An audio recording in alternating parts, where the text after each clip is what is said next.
Good evening. My name is Nina Winston, and welcome to day 7 of the 22-day push-up challenge supporting PSCD and the suicide awareness taking place with our veterans. Today, I want to talk about suicide. Generally not the most pleasant subject matter, but that is why we're here. Again, I got some information from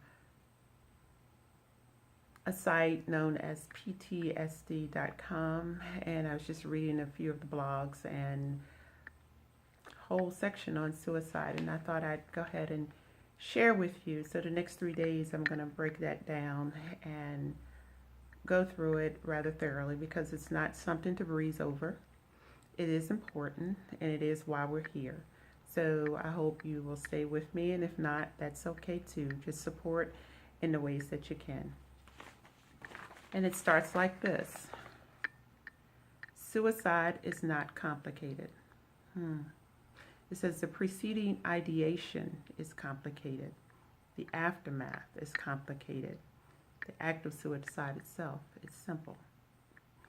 Suicide is a word that people struggle to accept and understand.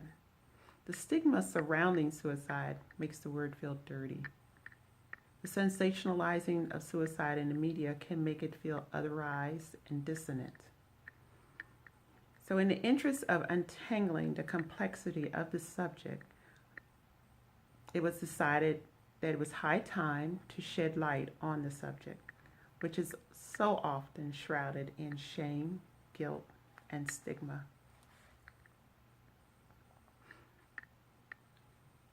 The next subject is suicidality. Never heard that word. So it says a person commits suicide in a moment of their life where they see no alternative to remove their pain. So they act accordingly to die. This moment, regardless of everything in life surrounding the moment, can lay within minutes or hours alone. The act is decided and accomplished that quickly.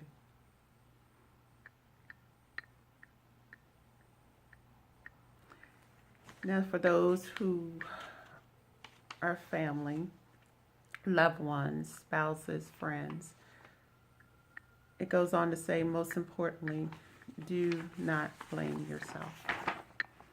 It says when a person wants to commit suicide, that is what they will do. And there's nothing you can do about it.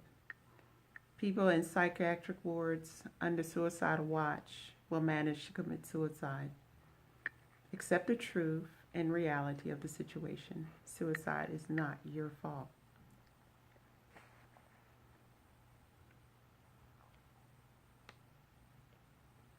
It says the brain is powerful, and no one can externally control one's mind to prevent such a decision from taking place. Oftentimes, loved ones wear the brunt of guilt and shame following suicide, often due to the belief that they could have stopped it. This is, well, that's highly unlikely. When a person decides to die, the decision is often made in a small window of time. I want to move on to the statistics of suicide because we have our statistics as far as the veterans. This report was put out back in 2008. The reason we're here, 22 veterans' lives each day. They say, and as I was reading the other articles too, it says there's really, well, one good thing, the evidence supports that suicide rates are declining, so that is great. But other evidence says it remains the same. No one knows who's right. But the fact is, even if it's just one person, it's a reason for us to be here, and it's a reason for us to continue to understand people, feeling this type of loss and pain in their lives. And this is one thing that I came across a couple of times too. The little known fact is that women are more likely to attempt suicide than men, yet men are more successful than women. And this is important too. It says one must also accept that the majority of people diagnosed with mental health do not attempt or commit suicide. It is the exception, not the rule.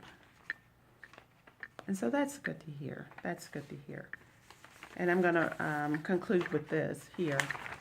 It says mental health increases risk for suicide, yet those at most risk for suicide are aged between 40 and 59, who are diagnosed with cancer, heart disease, Parkinson's disease, or chronic pain. So the more I do this, the more I realize it's necessary, because this is just not something affecting our veterans. It's not just the PTSD itself, it's the stress, it's the depression, which a lot of people are experiencing all over the world for various reasons. And we must get on board and stay on board to support in any way that we can. Again, I like to end with let's take care of each other. So I'm going to go ahead and end this here today, and we'll pick up tomorrow, and I'm going to do my push-ups.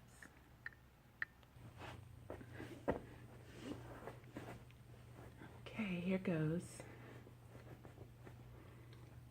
1, 2, 3, 4, 5, 6, 7, 8, 9, 10, 11, 12, 13, 14, 15, 16, 17, 18, 19, 20, 21, and 22.